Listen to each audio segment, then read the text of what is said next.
میر دانیال اپنی بات کہہ کر وہاں سے پلٹا ہی تھا کہ اچانک اس کے عقب سے گولی چلنے کی آواز آئی۔ اس نے چونک کر پلٹ کر دیکھا تو غضنفر صاحب کے سینے پر گولی لگی تھی اور وہاں سے تیزی سے خون بہہ رہا تھا۔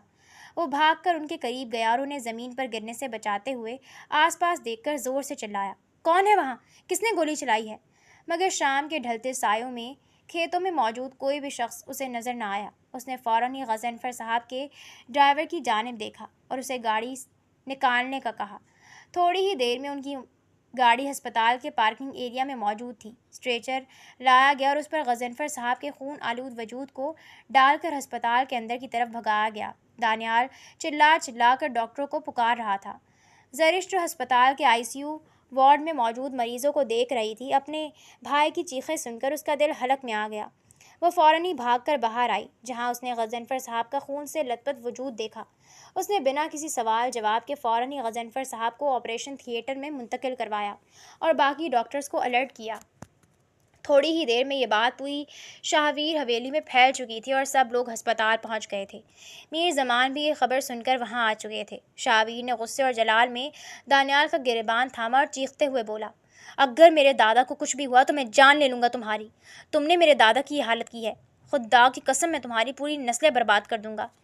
جبکہ دانیال نظریں جھکائے بالکل خاموش کھڑا تھا۔ وہ کچھ کہہ بھی نہیں سکتا تھا، کیونکہ وہ جانتا تھا کہ اگر اس نے کچھ کہا تب بھی اس وقت کوئی اس پر یقین نہیں کرے گا۔ میر زمان نے اپنے بیٹے کی جانب دیکھا اور اس کی آنکھوں میں موجود شکستگی، نرمی اور آنسو دیکھ کر وہ محسوس کر چکے تھے کہ یہ غلطی ان کے بیٹے نے نہیں کی ہے، مگر وہ خاموش رہے کیونکہ وہ جانتے تھے کہ اس وقت متوقع واردات پر ان کے بیٹے کے سوا کوئی دوسرا موجود نہیں تھا جسے وہ مجرم ٹھہراتے۔ سب لوگ خاموش تھے اور دل ہی دل میں دعائیں کر رہے تھے کہ غضنفر صاحب خیریت سے رہیں۔ 3 گھنٹے کی طویل اور سخت محنت کے بعد زرش آپریشن تھیٹر سے باہر آئی۔ اس نے ایک افسوس بھری نگاہ اپنے بھائی پر ڈالی اور پھر دوسری نگاہ شاہویر کے گھر والوں پر، جو امید بھری آنکھوں سے اسی کو دیکھ رہے تھے۔ پھر زرش کی آہستہ مگر پرسکون آواز پورے کوریڈور میں گونجی، وہ اب خطرے سے باہر ہیں، گھبرانے کی کوئی ضرورت نہیں ہے۔ یہ الفاظ زندگی کی نئی نوید تھے یا خوشی کا کوئی آشیانہ، وہ سمجھ نہیں پا رہے تھے، مگر ان الفاظ کو سن کر ان سب کے سینوں میں جو سکون اترا تھا اس کا اندازہ کوئی دوسرا یا تیسرا نہیں کر سکتا تھا۔ شاہویر نے جذبات سے مغلوب ہو کر سب کے سامنے زرش کو اپنے سینے سے لگا لیا۔ یہ منظر دیکھ کر وہاں موجود سب لوگوں کے منہ کھلے کے کھلے رہ گئے، جبکہ زرش نے شدید حیرت سے شاہویر کی جانب دیکھا۔ شاہویر خوشی اور جذباتی انداز میں بولا، آج تم نے ثابت کر دیا کہ زرش دشمنیاں پالنے والوں میں سے تم نہیں ہو۔ مجھے رشک ہے اپنی پسند پر، میری نگاہوں نے تمہیں بالکل صحیح پسند کیا تھا۔ میں آج سب کے سامنے تم سے کہنا چاہتا ہوں کہ میں تم سے محبت کرتا ہوں، اس وجہ سے نہیں کہ میں اس خاندانی دشمنی کو ختم کرنا چاہتا ہوں، بلکہ اس وجہ سے کہ تم نے مجھے جینے کا صحیح طریقہ سکھایا ہے۔ میں تم سے بے تحاشا محبت کرتا ہوں۔ ہاں، اب فیصلہ تمہارا ہے، تم اگر انکار بھی کرو گی تو میں تمہارے اس فیصلے کو سر آنکھوں پر رکھوں گا، اور میں وعدہ کرتا ہوں کہ تمہارے فیصلے کا بھرم رکھوں گا اور اس دشمنی کو آگے نہیں چلاؤں گا۔ مگر تمہارے بھائی نے جو یہ گناہ کیا ہے، اس سے پہلے کہ وہ اپنی بات پوری کر پاتا، زرش شاہویر کی آنکھوں میں دیکھتے ہوئے فوراً بول پڑی، اگر یہ گناہ میرے بھائی نے کیا ہوتا شاہویر، تو میرا بھائی کبھی بھی تمہارے دادا جان کو خود تڑپتے ہوئے ہسپتال لے کر نہ آتا۔ یہ گناہ اس نے نہیں کیا اور اس کا مطلب صاف ہے کہ وہ بھی نہیں چاہتا تھا کہ تمہارے دادا کو کچھ ہو۔ زرش نے امید بھری نگاہ اپنے بھائی پر ڈالی، جس نے آگے بڑھ کر اپنی بہن کا ہاتھ تھاما اور انتہائی شرمساری سے کہا، میں وہاں گیا تھا زرش، تمہیں میری تکلیف اور تمہاری چھن جانے والی مسکراہٹ کا بدلہ لینے گیا تھا، مگر وہاں پہنچ کر میرے ضمیر نے مجھے یہ ظلم کرنے کی گوارا ہی نہیں دی۔ میں تو ان سے معافی مانگ کر وہاں سے پلٹ رہا تھا کہ اچانک کھیتوں کی طرف سے گولی چلنے کی آواز آئی۔ میرے پاس اتنا وقت نہیں تھا کہ میں دیکھ سکتا کہ وہاں کون تھا اور کون نہیں، اسی لیے میں کچھ نہیں کہہ سکتا۔ دانیال اپنی بات کہتے کہتے خاموش ہو گیا، جبکہ شاہویر اور اس کے پاپا نے سوالیہ نظروں سے ایک دوسرے کی جانب دیکھا، جیسے وہ ایک دوسرے سے پوچھ رہے ہوں کہ اگر دانیال نے گولی نہیں چلائی تو پھر آخر وہ کون تھا جس نے غضنفر صاحب پر گولی چلائی۔ ہسپتال کے پرسکون کمرے میں غضنفر صاحب نے آہستہ آہستہ اپنی آنکھیں کھولی۔ کمرے میں شاہویر، اس کے پاپا شیر علی، میر زمان صاحب اور دانیال سبھی موجود تھے۔ دادا جان کو ہوش میں آتا دیکھ کر شاہویر فوراً ان کے قریب ہوا۔ دادا جان، آپ ٹھیک ہیں؟ آپ پر کس نے گولی چلائی تھی؟ شاہویر نے بے چینی سے پوچھا۔ غضنفر صاحب نے کمزوری سے سب کے چہروں پر نگاہ ڈالی، پھر دانیال کو دیکھ کر ان کے چہرے پر نرمی آ گئی۔ انہوں نے گہرا سانس لیتے ہوئے کہا، شاہویر، دانیال نے گولی نہیں چلائی، وہ تو مجھ سے اپنے خاندان کی طرف سے معافی مانگنے آیا تھا اور وہاں سے جا رہا تھا۔ یہ سن کر شاہویر اور شیر علی صاحب نے چونک کر ایک دوسرے کو دیکھا۔ تو پھر وہ کون تھا دادا جان؟ شاہویر نے پوچھا۔ وہ ہمارا پرانا جانی دشمن وقار تھا، دادا جان نے بتایا۔ میں نے کچھ عرصہ پہلے اس کے باپ سے وہ زمینیں خرید لی تھیں، مگر وقار اس فیصلے کے خلاف تھا۔ وہ مجھے جان سے مار دینا چاہتا تھا تاکہ وہ زمینیں دوبارہ ہڑپ سکے۔ اس دن کھیتوں میں اس نے مجھ پر پیچھے سے وار کیا، لیکن بے ہوش ہونے سے پہلے میں نے دانیال کا چہرہ دیکھا تھا۔ مجھے اس ہسپتال تک پہنچانے والا، میری جان بچانے والا یہی لڑکا ہے۔ شیر علی صاحب اور شاہویر کی نظریں ندامت سے جھک گئیں۔ شاہویر نے دانیال کی طرف دیکھا، جس کے چہرے پر ایک سکون تھا۔ میر زمان صاحب نے اپنے بیٹے کے شانے پر فخر سے ہاتھ رکھا۔ اسی لمحے غضنفر صاحب نے پوچھا، لیکن ڈاکٹرز کہہ رہے تھے کہ میرا آپریشن بہت مشکل تھا، میری جان کس نے بچائی؟ شیر علی صاحب نے آگے بڑھ کر کہا، ابا جی، میر زمان صاحب کی بیٹی ڈاکٹر زرش نے اپنی پوری جان لگا کر آپ کا آپریشن کیا ہے۔ دادا جان کے چہرے پر ایک ممنون مسکراہٹ آ گئی۔ اتنے میں زرش اپنے ریگولر راؤنڈ کے لیے کمرے میں داخل ہوئی۔ اس نے غضنفر صاحب کا چیک اپ کیا اور پروفیشنل انداز میں بولی، بزرگوں، اب آپ خطرے سے باہر ہیں، بس اپنا خیال رکھیے گا اور وقت پر دوائی لیجیے گا۔ غضنفر صاحب نے محبت سے زرش کے سر پر ہاتھ رکھا۔ جیتی رہو میری بچی، آج تمہارے پورے خاندان نے ہم پر وہ احسان کیا ہے جس کا بدلہ ہم کبھی نہیں اتار سکتے۔ شاہویر یک ٹک زرش کو دیکھ رہا تھا۔ اس کی نگاہیں زرش کو جیسے خود سے باندھ رہی تھیں۔ زرش نے اس کی تڑپتی نظروں کو محسوس کیا اور شرما کر نظر جھکاتے ہوئے کمرے سے باہر چلی گئی۔ ڈاکٹرز نے غضنفر صاحب کو آرام کرنے کا مشورہ دیا اور سب باہر آ گئے۔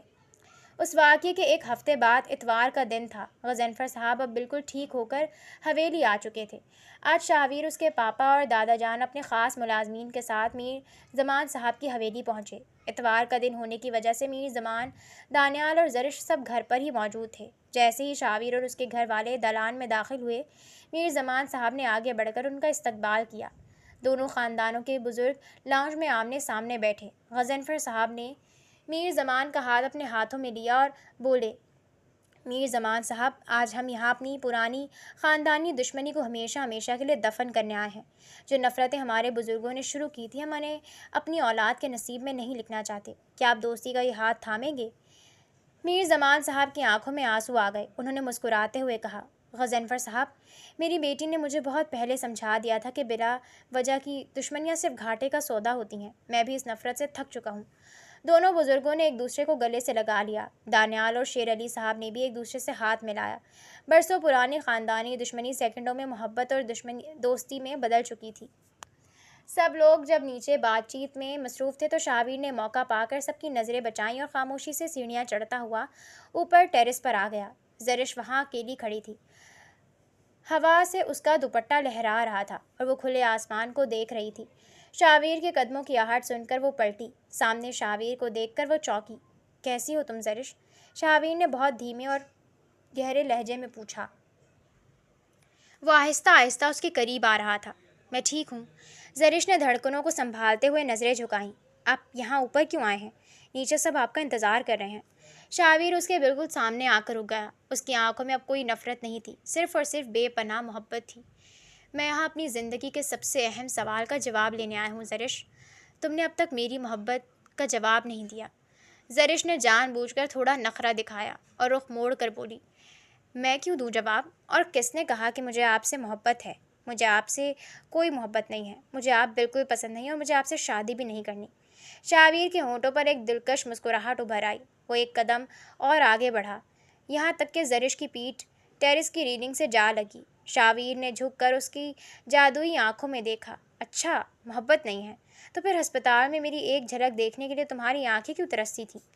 زرش کا چہرہ شرم سے سرخ ہو گیا۔ وہ وہاں سے بھاگنے لگی، مگر شاہویر نے نرمی سے اس کی نازک کلائی کو اپنے مضبوط ہاتھوں میں تھام لیا۔ اس کی گرفت میں اب درد نہیں بلکہ اپنائیت کا احساس تھا۔ زرش، میں تم سے وعدہ کرتا ہوں، یہ دشمنی اب کبھی ہمارے بیچ نہیں آئے گی، بلکہ اب تو نیچے ہمارے بڑوں نے دوستی کے ہاتھ ملا لیے ہیں اور یہ دشمنی ہمیشہ کے لیے ختم ہو چکی ہے۔ میں اپنی نئی زندگی کی شروعات صرف اور صرف تمہارے ساتھ کرنا چاہتا ہوں۔ کیا تم میرا ساتھ دو گی؟ شاہویر کا لہجہ اتنا سچا اور محبت سے بھرپور تھا کہ زرش کے دل کی رہی سہی دیواریں بھی گر گئیں۔ اس نے اپنی سوجی ہوئی پرانی یادوں کو بھلا کر شاہویر کی آنکھوں میں دیکھا، جہاں اب صرف اس کا عکس تھا۔ ہاں، زرش نے بہت آہستہ سے اقرار کیا۔ اس کی آواز ہوا کے جھونکے جیسی تھی۔ شاہویر کا دل خوشی سے لبریز ہو گیا۔ اس نے آگے بڑھ کر زرش کے دونوں ہاتھوں کو اپنے ہاتھوں میں لیا اور جھک کر انتہائی عقیدت اور محبت سے اس کے پاکیزہ ماتھے پر اپنے ہونٹ رکھ دیے۔ زرش نے شرماتے ہوئے اپنی آنکھیں بند کر لیں اور شاہویر کے سینے سے لگ گئی۔ ہوا کا ایک خوشگوار جھونکا ان کے گرد گھوم گیا، جیسے قدرت بھی ان کے اس ملن پر مسکرا رہی ہو۔ کچھ ہی دیر بعد شاہویر اور زرش شرماتے ہوئے نیچے لاؤنج میں آئے۔ دونوں کے چہروں کی رونق اور مسکراہٹ دیکھ کر بزرگ سب سمجھ گئے۔ غضنفر صاحب نے ہنستے ہوئے میر زمان سے کہا، میر زمان صاحب، دوستی تو ہو گئی، اب کیوں نہ اس دوستی کو ایک مضبوط رشتے میں بدل دیا جائے۔ میں اپنے پوتے شاہویر کے لیے آپ کی شہزادی بیٹی زرش کا ہاتھ مانگتا ہوں۔ میر زمان صاحب نے مسکرا کر زرش کی طرف دیکھا جو شرم سے پانی پانی ہو رہی تھی، اور دانیال نے بھی مسکرا کر حامی بھر دی۔ مجھے یہ رشتہ دل سے قبول ہے، میر زمان صاحب نے کہا۔ اسی وقت دونوں خاندانوں نے مل کر بیٹھ